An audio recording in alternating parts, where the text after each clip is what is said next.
नमस्कार, city news channel में आपका स्वागत है। हमारे साथ में है सुनील खराटे, जो शिवसेना के जिला प्रमुख है और महाविकास आघाड़ी के अभी उम्मीदवार की प्रचार की धुरा संभाल रखी है। जानते हैं उनसे कि किस प्रकार सारी अभी आज उनके एक शिव सैनिक चले गए, जो महत्वपूर्ण शिव सैनिक थे, जो उम्मीदवारी के लिए इन लोगों ने वहाँ पे उद्धव साहब के पास में शिवसेना से जिनकी उम्मीदवारी मिलने की जिनको संभावना थी, आज वो शिवसेना छोड़कर प्रहार में चले गए और प्रहार से अधिकृत उम्मीदवार करके घोषित हो गए। फॉर्म भी 1-2 दिन में भर दिया जाएगा, 5 तारीख के बाद में तय भी हो जाएगा कि दिनेश वो प्रहार से लड़ रहे। ऐसे स्थिति में क्या शिवसेना में फूट पड़ेगी? क्या इसका असर सीधा बलवंत वानखेड़े पे और महाविकास आघाड़ी पे पड़ेगा? क्योंकि जहां इधर महाविकास आघाड़ी से दिनेश बुक गए तो उधर से दूसरा पक्ष युति से एनडीए से बच्चू कडू भी बाहर है, तो दोनों एक बड़ा ग्रुप लेके गए, तो दोनों को फर्क पड़ेगा या किसी एक को फर्क पड़ेगा? और दिनेश बुक की स्थिति क्या त्रिशंकु की रहेगी या वोट कटवा के? जानते सुनील जी, नमस्कार। नमस्कार। आपके शिव सैनिक एक बार पहले भी गए थे, इस बार फिर वापस चले गए भी, क्या फरक पड़ता है आपको इसका? नाही, आप मराठी में बोल सकते ऐसे रहे। कुणाच्या येण्याने आणि जाण्याने कधीच कुठल्याही पक्षाला फरक पडत नसतो। हा प्रवाह असतो आणि शिवसेना हा पक्ष नाही आहे, तर लोकांच्या विचारधारेचा एक प्रवाह आहे आणि त्या प्रवाहातला एखादा व्यक्ती इकडे तिकडे झाला त्याचा काही फरक पडत नाही। आम्हाला निश्चित दुःख आहे की दिनेश बुब सारखा एकदा चांगला शिवसैनिक, म्हणजे अहोरात्र बाळासाहेबांच्या तत्वावर चालणारा, गोरगरीब जनतेची मदत करणारा शिवसैनिक म्हणून त्याची ख्याती होती आणि तो शिवसेनेतून गेल्यामुळे निश्चितच मोठं दुःख आम्हाला आहे। परंतु कुठलाही व्यक्ती आज तुम्ही पाहिलं असेल, 1-1.5 वर्ष अगोदर मोठं वादळ आलं महाराष्ट्रात आणि महाराष्ट्रातून आमच्या शिवसेनेतून 40 आमदारासहित खूप लोक त्यात गेले आणि त्या वादळात सुद्धा पार्टीच फोडून नेली, पार्टीचं नावही गेलं, चिन्ह गेलं, परंतु एवढं मोठं वादळ आल्यानंतरही शिवसेनेला कुठलाही फरक पडला नाही। या उलट संपूर्ण महाराष्ट्रात आदरणीय पक्षप्रमुख उद्धव साहेब ठाकरे, ज्यांना स्वच्छ प्रतिमेचे कुटुंब प्रमुख म्हणून जनतेने नाव दिलं, त्यांच्याबद्दलची सहानुभूती मोठ्या प्रमाणात पूर्ण महाराष्ट्रात वाढली आणि देश स्तरावर त्यांचं नाव गेलं। त्यामुळे या अशा छोट्या मोठ्या हवाचा झोका आपण म्हणू, यानं पक्षाला फरक पडेल असं मला वाटत नाही। निश्चित आम्हाला दुःख आहे की दिनेश भाऊ खूप चांगला व्यक्ती होता, खूप चांगला फरक पडणार निश्चित नाही पडणार। पक्षाला तर ठीक आहे ना, पक्ष उमेदवार नाहीच नाही था। बिलकुल बरोबर। आता बळवंत वानखेडे तुम्ही म्हणताय, तर बळवंत वानखेडेला सुद्धा याच्यात फरक पडणार आहे, कारण आदरणीय पक्षप्रमुख उद्धव साहेबांच्या एका शब्दावर ही संपूर्ण जनता अमरावती जिल्ह्यातली ॲज इट इज राहिलेली आहे। जे लोक तुरळक गेले शिंदे गटात, त्यांच्यासुद्धा मनात आजही आहे की उद्धव साहेबांचं बरोबर होतं। त्यामुळे शिवसेना एवढ्या मोठ्या प्रवाहात जेव्हा वाहून गेली नाही, तर आता या छोट्याशा प्रवाहासाठी ती दुसरीकडे जाईल आणि शिवसेना पक्षप्रमुखांचा शब्द मोडीत निघेल असं कृत्य करणार नाही। शिवसेना पक्षप्रमुखांनी दिलेला शब्द आहे, महायुतीचा महाविकास आघाडीचा धर्म पाळला जाईल आणि प्रत्येक शिवसैनिक हा महाविकास आघाड़ीच्या उम्मीदवाराचा संपूर्ण प्रचार करेल। आप बार बार शिवसेना का नाम ले रहे हैं, लेकिन अभी जो मौजूदा स्थिति उसमें शिवसेना शिंदे गुट की है और एक यूबीटी आपका उद्धव बालासाहेब ठाकरे की सेना। ठीक है, हम तो शिवसेना हमारी मानते हैं। नहीं, बिल्कुल मानते हैं, लेकिन अगर हम टेक्निकली बात करें, आप शिवसेना की बात करते हो, ये शिंदे गुट की तरफ ऐसा लगता है कि शिंदे गुट का सरकारी घोषणा। हाँ, तो अभी आपने एक बात कही कि इसमें बलवंत वानखेड़े को फर्क नहीं पड़ेगा। क्या आपको नहीं लगता कि बलवंत वानखेड़े को इससे बहुत, क्योंकि एक शिवसैनिक, आपने कहा कि कई शिवसैनिक बहुत अच्छे शिवसैनिक, इसके पीछे अच्छी खासी जनता का एक प्रभाव भी है, तो कहीं ना कहीं ये वोट तो काटेगा। ये आपको नहीं लगता कि बलवंत वानखेड़े के लिए गड्ढा साबित होने वाले? बिल्कुल नहीं होगा, क्योंकि जो शिवसैनिक है, सच्चे शिवसैनिक, वो तो बाला साहब के जो कट्टर शिवसैनिक है, वो उद्धव साहब के शब्द के आगे जाएंगे नहीं। अगर किसी के मन में किंतु परंतु होगा तो थर्ड ऑप्शन करके दिनेश भाऊ की तरफ कुछ लोग जाएंगे भी, तो उससे बलवंत वानखेड़े को फर्क नहीं पड़ेगा, बल्कि नवनीत राणा को पड़ेगा।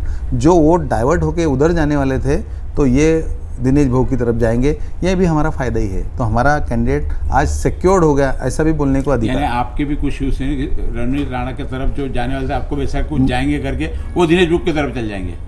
डाउट आपके इसमें भी था, आपको पूरे नहीं मिलेंगे करके। मैं शिवसैनिक करके नहीं बोल रहा हूँ, थर्ड ऑप्शन मतलब जो नाराज है शिवसैनिक बलवंत वानखड़े से नाराज है या कांग्रेस पर कुछ तो भी उनके मन में है कि भाई मैं इनकी तरफ नहीं जा सकता, तो फिर मैं दूसरा ऑप्शन ही नहीं है मेरे पास, तो दूसरा ऑप्शन नवनीत राणा है तो उनकी तरफ वंचित का भी जाऊंगा। उम्मीदवार है। नहीं, उसके भी ज़्यादा और कोई ऑप्शन ढूंढने वाले लोग हैं कि ये भी नहीं चलता तो मेरे को इधर, तो उनके लिए ये थर्ड फोर्थ ऑप्शन दिनेश बुब हो गया, वो हमारे लिए बहुत अच्छी बात होगी। आपको लगता है ये आपके लिए बहुत एक पॉजिटिव साइन है? पॉजिटिव साइन है। मुझे लगता है कि कुछ दिन बाद बीएसपी भी अपना शायद उम्मीदवार ऐसे खड़ा कर सकती है, एआईएमआईएम भी खड़ा कर सकता है। ये अभी तक कई चीज़ें गुलदस्ते में, और अरुणराव अड़सुल के पुत्र ने भी फॉर्म भरा है। तो आपको नहीं लगता, क्योंकि वो तो है पूर्व शिवसैनिक, आप मानते हैं कि मतलब शिंदे गुट से तो कहीं ना कहीं उनका भी एक बेस बना होगा, तो वो बेस कहीं ना कहीं हिलेगा नहीं? आपको लगता है बिल्कुल शिवसैनिक इतने कट्टर अगर इतने होते तो 1.5 साल पहले जो एक इतना बड़ा आपने कहा कि तूफान बवाल आया, और शिवसेना के इसका प्रभाव तत्व जो भी कहते हैं कि एक उनके शब्द नहीं आते, उसकी तो धज्जे उड़ते हुए देखी ना हमने। नहीं, अमरावती में कहाँ उड़ती देखी? अमरावती में कौन गया साहब? हम अमरावती की बात कर रहे हैं। मैं ओवरऑल महाराष्ट्र की इसलिए बात कर रहा हूँ। आपकी किस्मत इसमें इतनी अच्छी थी, यहाँ से कोई खासदार और कोई आमदार नहीं था करके आप बोल सकते कि नहीं गई करके। यदि आमदार और खासदार रहता तो शायद आप आज बोल नहीं पाते कि हमारी नहीं गई। यहाँ आप हार गए, आपका खासदार यहाँ पे हार गया, इसलिए आपके पास में कुछ जाने को था नहीं। अब कुछ है नहीं तो उद्धव साहब के साथ में ऐसा भी हो सकता है? ऐसी बात बिल्कुल नहीं है। अगर पिछली बार भी आपने वोट शेयर देखा होगा तो हमारा वोट शेयर जितना था उससे बड़ा हुआ है। नहीं, अभी तो पता चलेगा ना 2024 का, जब तक तो शिवसेना थी ना साहब। आज तो 2 गुट हो गए ना, आप उस चीज को क्यों एक्सेप्ट नहीं कर पा रहे? मुझे ऐसा लग रहा है। मैं एक्सेप्ट कर रहा हूँ, अपनी बात चालू है अमरावती की तरफ। बिल्कुल, तो अमरावती में कहा दूसरा गुट तैयार होगा। नहीं, अजीत अड़सुल ने कहा ना कि मैं फॉर्म भरूंगा, मैं खड़ा रह रहा हूँ और सारे शिवसैनिक मेरे साथ में। कल उन्होंने साफ कहा कि शिवसैनिक सारे मेरे साथ, और वो तो शिंदे गुट से है। हमने ये भी सुना कि कल उन्होंने ये भी बोला कि भाई मैं नहीं खड़ा रहने वाला हूँ, ये भी सुना है। तो कौन सी बात सच्ची माना जाए? जब तक उनका प्रेस में बोला, सबके सामने बोला, आपको अकेले में बोला, बात अलग है। नहीं खड़ा, नहीं, हम तो सबसे जाहिर सबके सामने कहा। जिस वक्त उनका फॉर्म स्टैंड हो जाएगा उस वक्त हम फिर से यहाँ बैठेंगे। तो फिर उनकी धमकी है ये भी सिर्फ किसकी? अभी अड़सुल की मैं खड़ा हो सकती है, क्यों नहीं हो सकती? कितने शिवसैनिक उसके साथ में अमरावती में? फिर उनके साथ ये तो आपको पता, हमको तो नहीं लगता। अच्छा, चलिए मुझे ये बताइए, आपने हमारी सेना में से कोई किसी के साथ नहीं, वो हमारे ही साथ है। उद्धव बाला साहब ठाकरे के साथ ही सारे शिवसैनिक है, दूसरी तरफ कहीं भी नहीं। आपने एक चीज़ कही कि ये तीसरे चौथे नंबर पे आपके दिनेश बुब जी जो भी है वो ले गए नंबर, तो मुझे ऐसा लगा इनको मनाने का या इनको बैठाने का प्रयास नहीं होने वाला है क्या? आपने तो होना चाहिए। जब हमने बात की तो आपने तरफ से होंगे कि शिवसेना में वापस आ जाए, हम करेंगे, क्योंकि ऊपर से कोई ऐसा ऑर्डर आया हुआ है। आपने स्टार्टिंग में तो इन्होंने यही कहा ना कि तीसरे चौथे, जो इन्होंने तो कैलकुलेशन दिया कि जिसको नहीं देंगे वो जो थर्ड लोग हैं इनको देंगे, नहीं इनको ये तो थाम के बैठे कि हमको इसका फायदा होगा। तो कहीं ना कहीं आप एक शिवसैनिक की बलि देकर फायदा ले रहे हैं क्या कुछ तरीके? या आपके तरफ से क्यों बोला कि शिवसेना को खड़े हो जाओ करके दिनेश बुब को? नहीं, ऐसा आप तो बोला फायदा करके बलवंत, इसीलिए ऐसा कुछ अगर फायदा तो अपन कर भी सकते हैं। ऐसा कुछ भी नहीं है। और बलि देने की बात आप कह रहे हैं तो हमने उसको बलि देनी नहीं, वो खुद होके गए हैं। और यहाँ तक के ऐसा भी हो सकता था कि उनको अपक्ष खड़े रहना, अपक्ष खड़े रहते थे तो हो सकता था कुछ शिवसैनिक उनके पीछे चले भी जाए, लेकिन दूसरे पक्ष का जब दामन थामा है और दूसरे पक्ष जो पिछले वक्त मैं बोला 1.5 साल पहले जो हुआ, उस वक्त भी वो पक्ष उधर गया है। उस पक्ष के नेता को भी आदरणीय उद्धव साहब ने मंत्री पद दिया था, बावजूद उसके उनके पक्ष में जाने के बाद में शिवसैनिक उसको साथ देंगे ऐसा मेरे को लगता नहीं है। नहीं, लेकिन आपने जिस तरीके से जो बात कही स्टार्टिंग, मुझे वो चीज़ थोड़ी सी इसलिए अलग लगी। आपने कहा कि वो तो तीसरे चौथे जो इनसे नाराज है, वो जो वोट कहीं और जाने वाले एक्सेप्ट किया कि इन्हें मनाने का सवाल नहीं, हमारे लिए फायदे का है। तो कहीं ना कहीं एक बू आती है कि कहीं शिवसेना का ही तो ये सेकंड प्लान भी ना हो कि भाई ठीक है इन्हें भी खड़ा कर दो, देखते हैं कि किस तरीके का एक माहौल बनता है, प्रयोगशाला बना दी जाए अमरावती को। आपके सवाल दोनों तरीके के हैं। पहले आपने ही बोला कि वो उसका उत्तर दो, जिस तरीके का सवाल था उसी तरीके का मैंने उत्तर दिया। आज आप बोल रहे हैं कि उसको मनाने की कोशिश नहीं करेंगे क्या? जरूर करेंगे। और यहाँ तक कि हमारे कुछ शिवसैनिक उनसे बात भी कर रहे हैं खुद होके, हमारे बोलने से नहीं कि भाऊ अपने लिए शिवसेना ही सब कुछ है, अपनी जिगर जान आज तक जिसमें थे हम उसमें ही जाएंगे, इसमें ही रहेंगे, ऐसा बोलने वाले कुछ शिवसैनिक उनके साथ में उनसे बोल भी रहे। लेकिन बावजूद उसके अब क्या निर्णय आता कि उनके ऊपर है।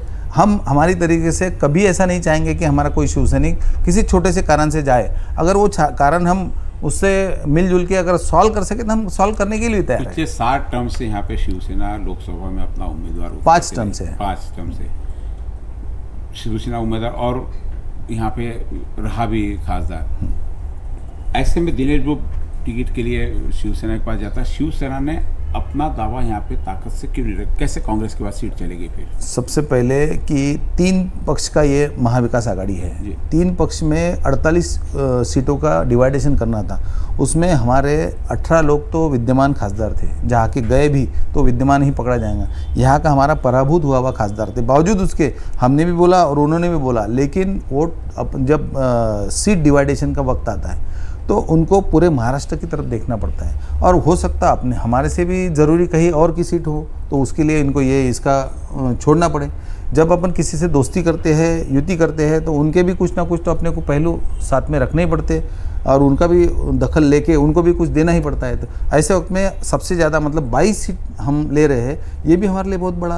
हमें तो ऐसा यानी जो खबरें आ रही है कि बिना किसी को साथ लिए कॉन्फिडेंस में लिए 17 सीटें आप डिक्लेयर कर रहे हैं इधर से यूटी, तो कहीं ना कहीं मतभेद तो आपकी यूटी में साफ दिखाई देता है। नहीं, ये तो पक्ष प्रमुख लेवल का या ऊपर लेवल का सवाल है। इस सवाल पर तो मैं बोल ही नहीं सकता, क्योंकि जो निर्णय है बट ऑल इज वेल नहीं चल रहा है। ये जो दिखाई देता है, जो सामने बाहर आती हो तो ऑल इज वेल की कई स्थिति दिख नहीं रही। घर में बहुत स्मूथली चल रही है, ऐसा नहीं, कहीं ना कहीं अंतरकलह चालू। उस अंतरकलह में एक दिनेश बाबू आज बाहर आ गया, कल और भी कहीं से ऐसे विरोधी पक्ष आ जाएंगे और भी कहीं बंडखोरी होंगी। ऐसे बड़े मौके पर ऐसी छोटी छोटी बातें होती रहती है। नहीं, वो तो इफेक्ट करती है ना साहब। इफेक्ट नहीं करती है, वो अभी बहुत समय बाकी है। अभी तो फॉर्म उठाने का समय बाकी है, तो भरने का और बाकी है। दिन जो है, एक एक दिन महत्व का, एक एक दिन में बहुत बड़ी बड़ी डेवलपमेंट होने वाली है, तो वो हो सकता है उसमें सब सेटल हो जाए और कोशिश जारी है। डेवलपमेंट हो सकती है आपके हिसाब से? क्या दिनेश बाबू वापस आपके पास में आ सकता है, या और कुछ यहाँ की सीट भी बदल सकती है? कि हो सकता है कि दिनेश बाबू को शिवसेना दे दे, बलवंत वानखेड़े के अंदर क्या बड़ा बदलाव हो सकता है? देखिए, ये तो मैं बोल नहीं सकता, क्योंकि ये पक्ष प्रमुख जी का उनका ये सारा अधिकार है। संभावना पूछ रहे हम। नहीं, संभावना भी नहीं बोल सकता मैं। हाँ, ये हो सकता है कि दिनेश बाबू जो उधर गए हैं वो हमारे साथ भी आ सकते हैं, क्योंकि उनको अभी बहुत सारे शिवसैनिक मिल रहे होंगे और उनको बता रहे होंगे कि हमारा पुराना इतिहास क्या है, हमको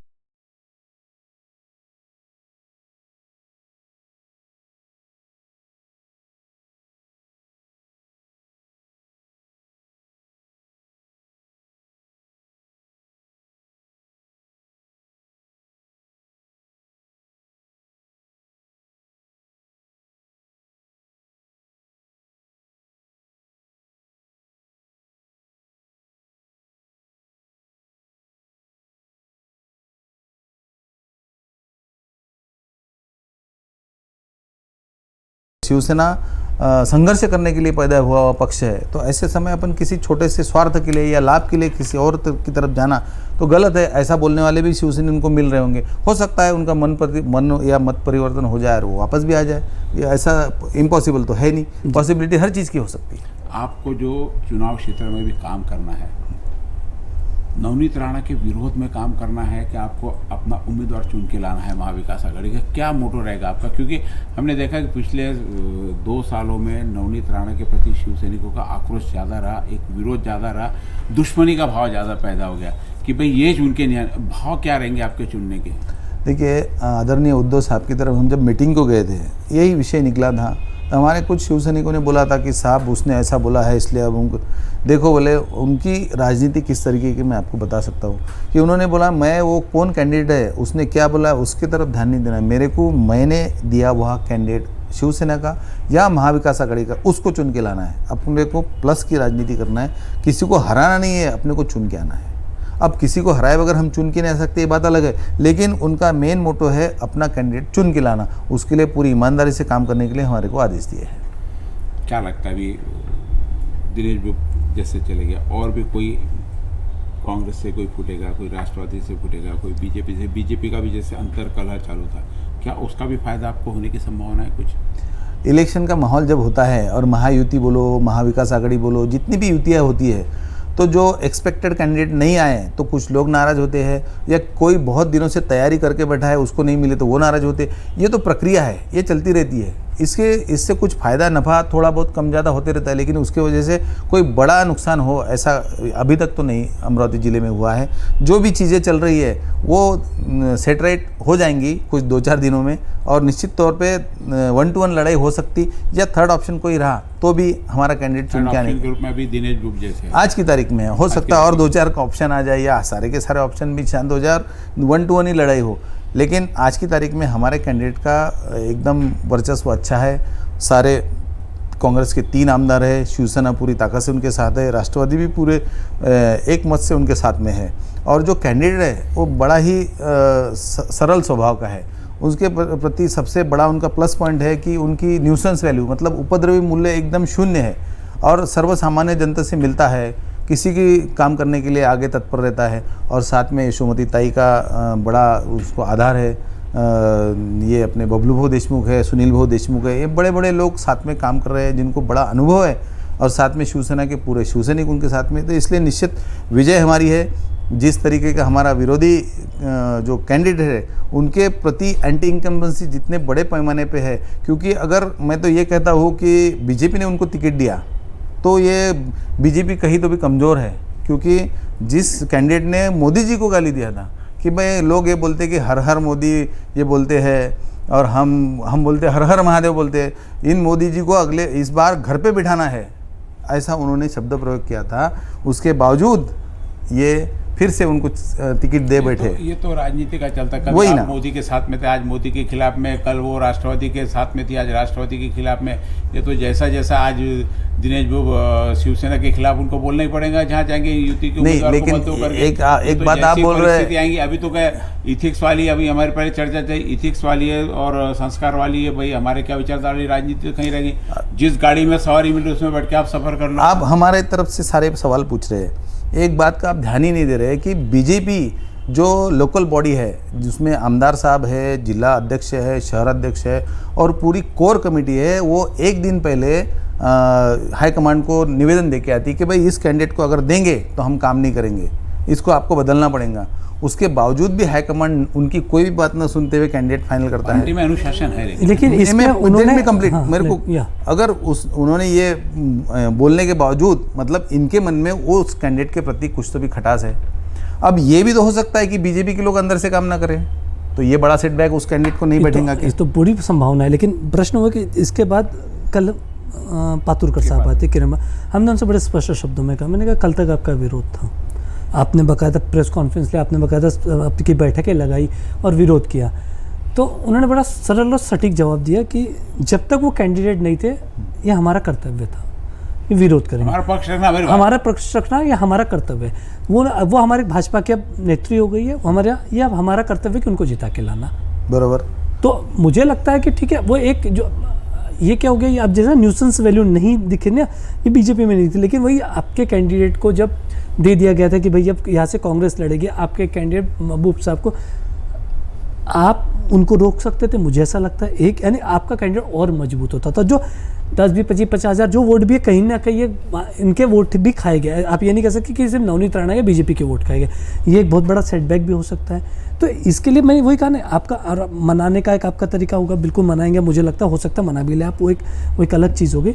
ये सब होने के बाद आपको क्या लगता है ये जो लोकसभा की लड़ाई है, ये हम 2024 का अमरावती का लोकसभा का, आप इसको कैसे देखते हैं कि क्या रहेगा? आपको लगता है बहुत क्लोज फाइट रहेगी, वन तरफा रहेगी या इजीली सामने वाला जीत रहा है? जिस तरीके से बीजेपी के नेताओं ने बातचीत की है, ये आपके सामने भले ही ना बुला हो, इसके पहले उन्होंने प्रेस में भी बुलाया कि एक सीट नहीं आने से मोदी जी की सत्ता नहीं बैठेंगे, ऐसा हो नहीं सकता। उनके नज़र में मोदी जी पंतप्रधान बन रहे हैं, लेकिन एक सीट से उनको कोई फ़ायदा या नुकसान नहीं होगा, इसलिए ये सीट गिर भी गई तो कोई प्रॉब्लम नहीं है, ऐसा उनका कहना है। ये वाक्य सभी चीज़ों को दर्शाता कि भाई उनके मन में क्या है। वो काम नहीं करेंगे, ये यहाँ से निश्चित हो रहा है कि भाई इनको चाह रहे हैं कि भाई गिर जाए तो भी चलेगा, क्योंकि मोदी जी तो उसके पहले ही आगे जा रहे हैं, ऐसा उनका मानना है। हम तो ये चीज़ नहीं मानते, लेकिन वो ये मानते हैं कि तो फिर उस वक्त अगर बीजेपी वालों ने उसके खिलाफ काम किया तो वो तो सीधा सीधा हमारा ही फायदा है ना। हमारे इसमें तो दिनेश बाबू थोड़े से आपकी राह एकदम आसान लग रही कि नवनीत राणा को बीजेपी की टिकट देके आपके लिए बहुत आसान चीज़ हो गई।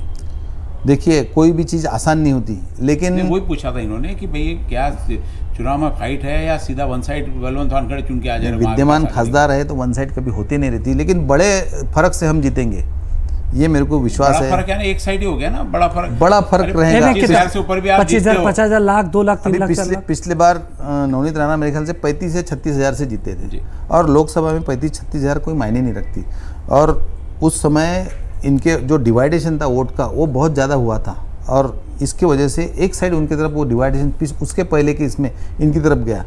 अब इस बार उनके जो उनके खास मतदार थे जिनके भरोसे वो चुन के आए थे, मुस्लिम और बुद्धिस्ट लोगों के भरोसे, वो टोटल उनके खिलाफ गए हैं। अब वो जो कैलकुलेशन आप देखेंगे तो 3.5 लाख मुस्लिम वोट है, 1.25 लाख बौद्ध मत है, ये तो उनको देंगे नहीं, क्योंकि उनका ही विश्वासघात करके वो जीत के आने के बाद में अर्जुन साहब को वो वोट नहीं मिले थे, वोट नहीं मिले थे। वो तो डिवाइडेशन वोट तो इनकी तरफ आएंगे ना वो से। तो 4,74,000 जो वोट मिले उसमें से 2 लाख तो शिवसेना के थे, बरोबर। 2,74,000 आज आप बोल सकते हो कि भाई चलो बीजेपी के 2 लाख वोट तो इधर प्लस हो गए ना, तो इनके तो एज इट इज है। नवनीत राणा के भी तो शिवसेना में फूट पड़ी ना। नहीं, तो वो फूट बहुत छोटी सी अमरावती के लेवल। 2 लाख शिवसेना को कुछ बीजेपी के कारण भी प्लस, तो बीजेपी का वोट कुछ नहीं था क्या आपके पास? समझते हैं 2,74,000 दे रहा हूँ मैं बीजेपी को, 4,74,000 में से, मतलब बड़ा शेयर दे रहा हूँ उसके। हम तो 2 ही लाख ले रहे हैं, तो 2 लाख के जो है ये इधर प्लस हो रहे हैं महाविकास आघाड़ी में। इनके पास प्लस क्या हो रहा है ये बताइए मेरे को, इनके पास क्या प्लस हो रहा है? पिछली बार जो थे मुस्लिम और बौद्ध इनके पास से चले गए,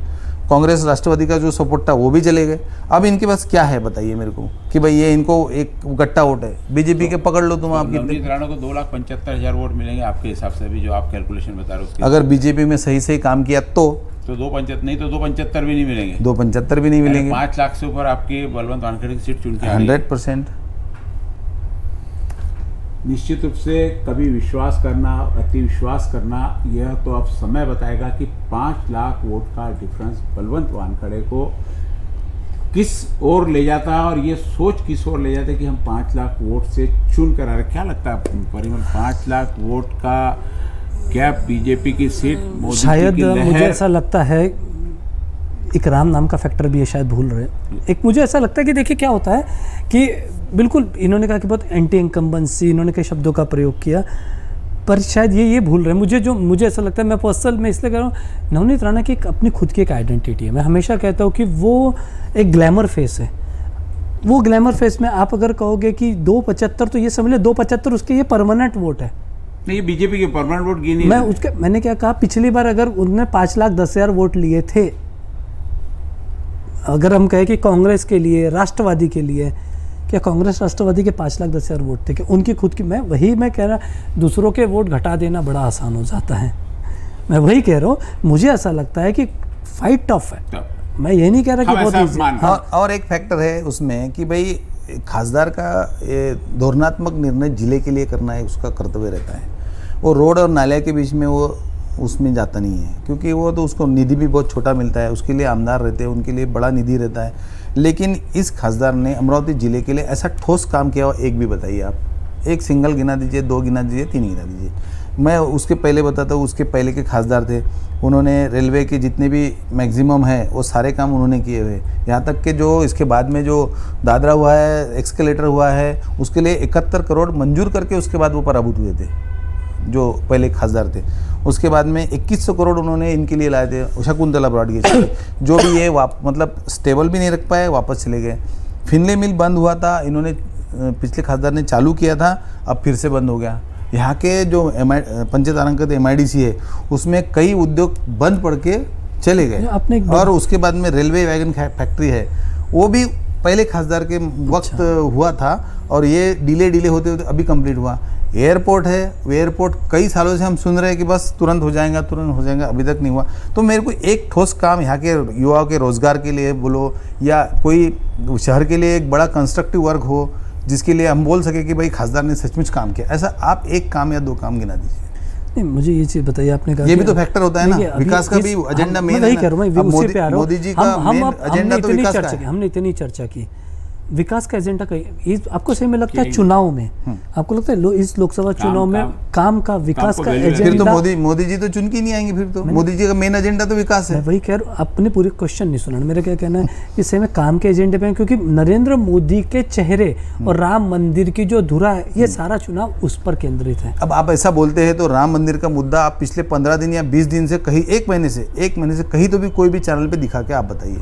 राम मंदिर का मुद्दा तो ड्राइड आउट हो गया। पहले उस वक्त आया था पैमाने पे 15 दिन जोर शोर से चला और मैं भी हिंदू, मुझे भी बड़ा आनंद हुआ। लेकिन 1 महीने से राम मंदिर का मुद्दा आप कहीं पे भी चैनल पे या इलेक्शन में कहीं दिखाया तो आप आपको बताइए। ये क्यों ऐसा लगता है कि चैनल पे आया तो ये आपको अंडर करंट जो चीज़ समझ में, हमने जो देखा है अंडर करंट जो चीज़ है, आप कहीं पे जाए, आप तो मुझसे ज़्यादा आप राजनेता हैं, आप कहीं बैठिए कहीं 4 लोगों में तो किस तरीके की बात होती है। नहीं। अगर मैं सिर्फ प्रश्न, क्योंकि मैं शायद बहुत लोगों के साथ बैठता हूँ, तो एक है कि भाई जिसने एक कन्हैया मित्तल का एक बैत है, जिसने राम को लाया हम उनको लाएंगे वाला एक ये भी चल रहा था।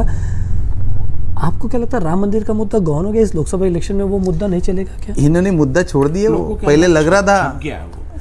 वही मैं कह रहा छप गया है हूँ, तो वो। छप गया तो इसका तो हाँ, अंडर छप गया, करंट का उसको लोगों ने accept स्वीकार कर लिया। तो कर लिया, ये इसलिए वो बाहर हो गए। नहीं, यदि मैं- बीजेपी को लगता है कि मैं- राम मंदिर को एक्सेप्ट नहीं किया तो उसको और प्रचार प्रसार में ला दे, लेकिन लोगों ने उसको एक्सेप्ट कर आत्मसात लिया। हाँ, it means it convert in a voting. आप ये मुझे लगता है विपक्ष का शायद जिस तरीके से हम 2019 या 2014 के बाद से विपक्ष की एक ये देख रहे हैं, विपक्ष सबसे ज़्यादा वही मार खा रहा है जहां उनको बीजेपी चाहती है कि वो मार खाए। अगर आप पूरा 2014 के इलेक्शन, 19 के इलेक्शन आप देखिए, वो उन मुद्दों को उठाते हैं जिन मुद्दों को विपक्ष उठाना नहीं चाहता, उनको हाथ लगाने से परहेज करता है। आप अगर 2014 से आप इलेक्शन को देखिए, सिर्फ समझिए, क्योंकि 2014 10 साल का जो आपने जो बोला कि भाई विकास के मुद्दे पे इलेक्शन ही नहीं जा रहा है, तो बताइए मुझे आज मोदी जी का मेन एजेंडा तो विकास है। मैंने प्रश्न में वो फिर वापस प्रश्न मैंने कहा, मोदी जी ने विकास की एक ऐसी परिणति तैयार करके रख दी है कि देश का आज, विकास। हाँ, कि आज विकास तो मोदी लोग पर्याय समझते हैं। तो इसको फिर उसका जो मोदी जी को जो सपोर्ट करने वाले खासदार है, उन्होंने उसके जिले का मोदी जी के पास से ही जाकर विकास करना चाहिए। ये तो बात सही है। बिल्कुल। अगर यही वो जाएंगे मोदी जी के पास, उनके पास से विकास का जो भी अपने के लिए साधन मिलते हैं वो विकास करने के बाद ही हम बोल सकेंगे ना। नहीं तो लोकसभा में मैंने 4 बार प्रश्न लगाए, मैंने 10 बार भाषण दिया, इसको तो कोई महत्व नहीं। सर्वसामान्य जनता क्या चाहती है, आज आपको बताता हूँ, जिस मेड़घाट के भरोसे ये सबसे ज़्यादा वोट लेते हैं, वहाँ पे जो रोजगार का विषय है, करीब 1,20,000 लोगों को हर साल रोजगार लगता है सिर्फ मेड़घाट में। ये सिर्फ 60,000 लोगों को ये वो रोजगार हमी के माध्यम से मनरेगा में काम मिलता है। 60,000 लोग माइग्रेट होते हैं पूरे ज़िले में, आजू बाजू के स्टेट में, और फिर वो होली के लिए आते हैं, 8 दिन फिर वापस जाते हैं। तो उनका जो स्थलांतर है वो बड़ा दुख का मामला है। उस वक्त फिर विकास कहाँ से ढूंढेंगे? खासदार को ही बोलना पड़ेगा ना कि भाई इनके रोजगार का आप वहाँ पे एक साधन करो। जिनके भरोसे आप चुन के आ रहे हैं, जो मेड़घाट उनका मेन एजेंडा है या मेन क्या बोलते बंच है ऑटो का, वहाँ पे अगर आप काम नहीं कर सकते तो बाकी ज़िले में तो आपका कुछ काम दिख ही नहीं रहा है। बताइए तो सही। जैसे पिछले कुछ खासदारों ने, कुछ आमदारों ने या खासदारों ने जो काम किए, विकास की आंधी या जो भी है, वो बड़े बड़े पोस्टर्स या कुछ भी वो लगा सकते हैं। इन्होंने क्या पोस्टर लगाना चाहिए कि मैंने क्या किया? बताइए तो सही, ये भी बताना पड़ेगा ना। इनका सीधा सीधा कहना है कि ये सांसद कार्य के रूप में अकार्यक्षम है। 100% यस, अकार्यक्षम है। ये सिर्फ अपनी ग्लैमर के कारण ही अब तक जितनी लाइमलाइट में आई है, यही है कहना। हाँ, लोग उसमें अभी कुछ चीज़ें सामने आई हैं कि लेडीज़ को साड़ी देना या किराना देना, ये तो खासदार का काम नहीं है, ये तो एजेंडा नहीं है। ये तो बहुत पहले से करते आ रहे हैं, मेरी जो जानकारी है। बहुत अच्छी बात है, गरीबों को देना चाहिए, लेकिन सबसे पहले गरीबों को रोजगार देना चाहिए। वो खुद के दम पे कमा सके और खुद के मेहनत की, सम्मान की, ईमानदारी की रोटी खा सके। उसमें उसको जो समाधान मिलता है वो समाधान कायमी भी नहीं है। हमारे जिले के रोजगार युवाओं के लिए क्या रोजगार किया, एक बताओ तो सही। जो उद्योग धंधे थे वही चले गए यहाँ से, और वो जितने भी थे 80% लोकल मतलब यहाँ के मजदूर लेंगे और 20% स्किल्ड लेबर लेंगे, ऐसा एजेंडा था। वो किसी भी कंपनी ने उसको इम्प्लीमेंट नहीं किया और ये इन्होंने उसका कभी विरोध नहीं किया। तो हम क्या समझे? तो क्या ये सारे मुद्दे लेके हम अब इसमें चुनाव के प्रचार में जाएंगे और उस मुद्दों को लेके कि विकास अब तक नहीं हुआ, हम विकास करेंगे, सरकार में नहीं रहेंगे लेकिन हम विकास करेंगे, कैसे पॉसिबल है? डेफिनेटली, क्यों नहीं करेंगे? ऐसे बहुत सारे खासदार हैं जो सत्ता में नहीं है, उनके आप मतदार संघ में जाके देखिए, बड़ा विकास किया है। यहाँ पे इसके पहले जो खासदार थे, उसके पहले खासदार थे, वो भी सत्ता में नहीं थे 2-3 बार, लेकिन आज भी उनके कामों की छाप जिले पे है। आपने बलवंत राव वानखेड़े के बारे में बताया कि बहुत सीधा साधा सरल, न्यूसेंस वैल्यू कोई नहीं, ऐसा आमदार है, एग्रेसिव नहीं। कैसे इन सारी चीज़ों को इन बड़े धुरंधरों के बीच में मैनेज कर पाएगा?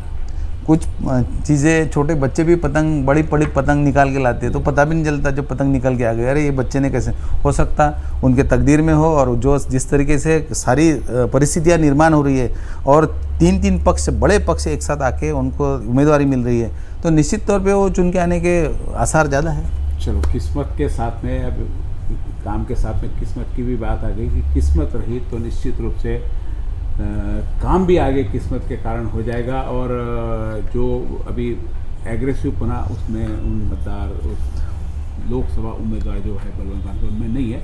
बहुत सौम्य और सादे सरल आदमी, ये हमने भी बहुत बार देखा। लेकिन राजनीति में सौम्य सादे सरल व्यक्ति कितने दिन तक टिक पाएंगे ये तो अब आने वाला वक्त बताएगा। महत्वपूर्ण जानकारी विकास के मुद्दे को लेकर यहाँ पे चर्चा हुई कि पिछले खासदार ने कोई विकास नहीं किया, आने वाला खासदार करेगा, ऐसी उम्मीद के साथ में ये वोट मांगने जाएंगे। और 5 लाख से ज़्यादा वोटों से चुन के आने का दावा अभी यहाँ पे कर रहे हैं। देखते आते समय वक्त में त्रिशंकु चुनाव होते या सीधा आमने सामने चुनाव होते, ये वक्त बताएगा। बहुत बहुत धन्यवाद आपका महत्वपूर्ण जानकारी देने के लिए, धन्यवाद।